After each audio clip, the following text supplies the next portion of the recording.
What in the world was this? A Babysitter's Guide to Monster High is a Netflix original movie directed by Rachel Talladay, who directed Freddy's Dead, The Final Nightmare, Ghost in the Machine, and Tank Girl, as well as TV episodes across numerous series over the last number of years. And this is based on a novel by Joe Ballinari, who also wrote the screenplay, and you're thinking, okay, the person that wrote the book, they're writing the screenplay, they're working with a director that perhaps can understand their vision and bring their vision to life, and maybe it could work out, because sometimes you have something based on a book, it's totally butchered. And I had never heard of this book. Obviously, I don't read a lot of young adult novels because, I'm well out of the age demographic, and you can take my opinion for what it's worth, as I know this is more aimed towards children and young adults. Same with Artemis Fowl. The thing about this movie is it makes Artemis Fowl seem competent. This movie is astoundingly bad, 100% grade A bullshit, and I can't believe that this actually got released on Netflix. This seems even too good for Netflix. And Netflix has released some bullshit, but they released some good stuff.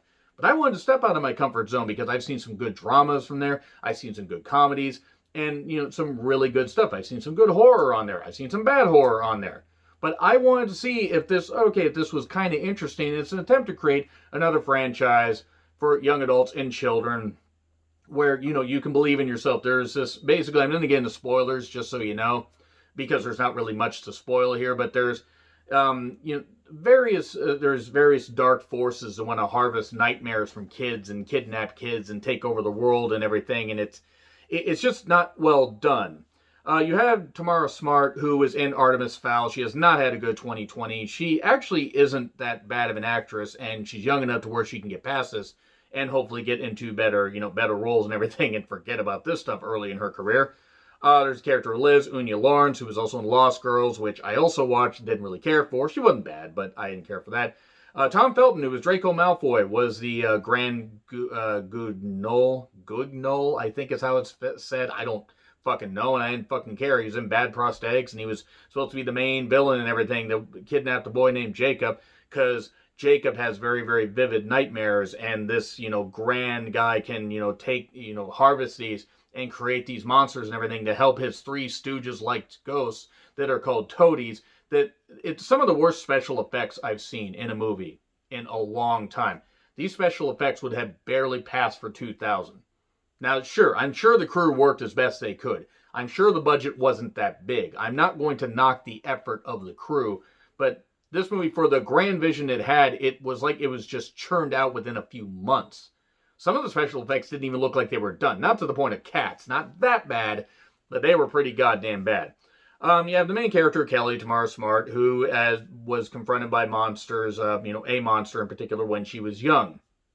And she's called Monster Girl in school. She's kind of picked on. She takes on a babysitting job for this boy named Jacob, and then he gets kidnapped, and then there's suddenly this girl, Liz, Unya Lawrence, who is, okay, well, here's the thing. I'm part of the Order of Babysitters, which is apparently a thing that exists. It's about, rescuing kids and believing in yourself and rising up against evil and everything. This evil that doesn't even really do anything. They just kind of do bad comedy, bad songs, and they have these stupid little creatures that don't do anything because they don't cause any damage or anything. They barely, it's like they barely do much of anything. This movie really just meanders a whole lot. In fact, it really doesn't accomplish much of anything.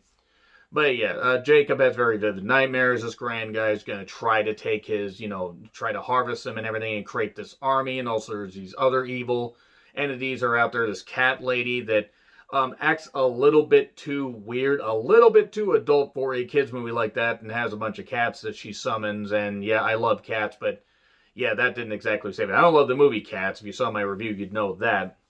But yeah, so there's these really bad attempts at comedy. Liz and Kelly team up, and Kelly has to learn about herself and basically rescue Liz. And there's also this lab that looks like it was straight out of a Nickelodeon show. And nothing against Nickelodeon, but it doesn't even look like the production values were better than a 2010 Nickelodeon sitcom.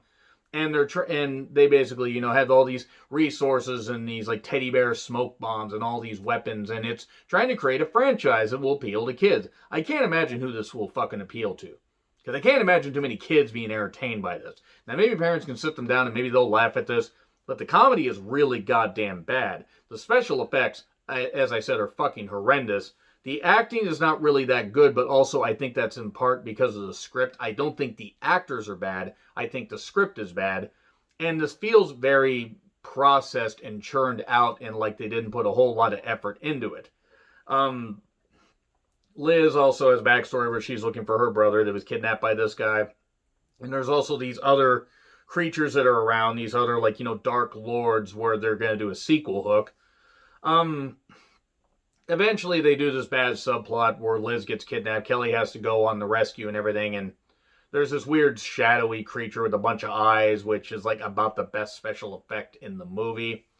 Eventually, you know, this evil force gets Jacob to, have nightmares. He harvests them, and they're in these weird vats and everything, and it's this really bad green screen bullshit. They end up dispatching this guy within, like, a few minutes. I mean, she hits this weird punch with this light bulb that's supposed to, like, affect his heart, and she ends up killing him there, and he blows up.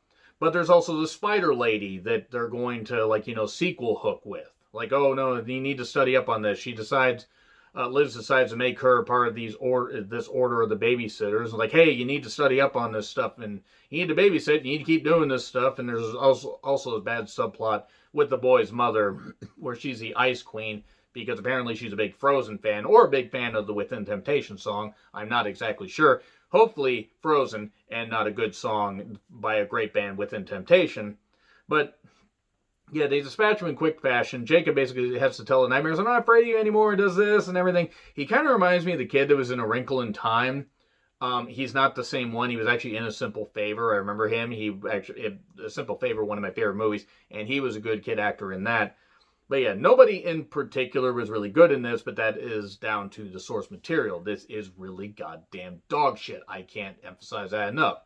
So yeah, Kelly's studying up on this. There's a Spider Queen, and we're going to get a sequel hook. Please, for the love of fuck, no. Do not fucking give us a sequel hook to this.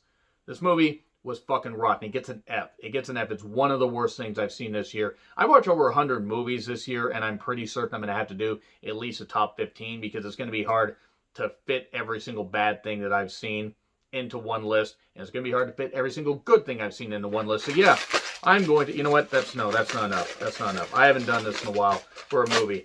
This movie can eat shit, and not the actors, but I will tell you this: if this is anything like the book was, that's what should happen to it. You should write better. I'm not saying that I'm a genius, but good God, it's like if I can't get any enjoyment out of something when I can watch some of the worst shit this year and get some enjoyment out of it, this was fucking bad. Maybe kids will enjoy it. I don't know. Anyway, agree, disagree, what I said, like, share, subscribe, Twitter handle in the description. I'm John Retlin. I'll see you soon.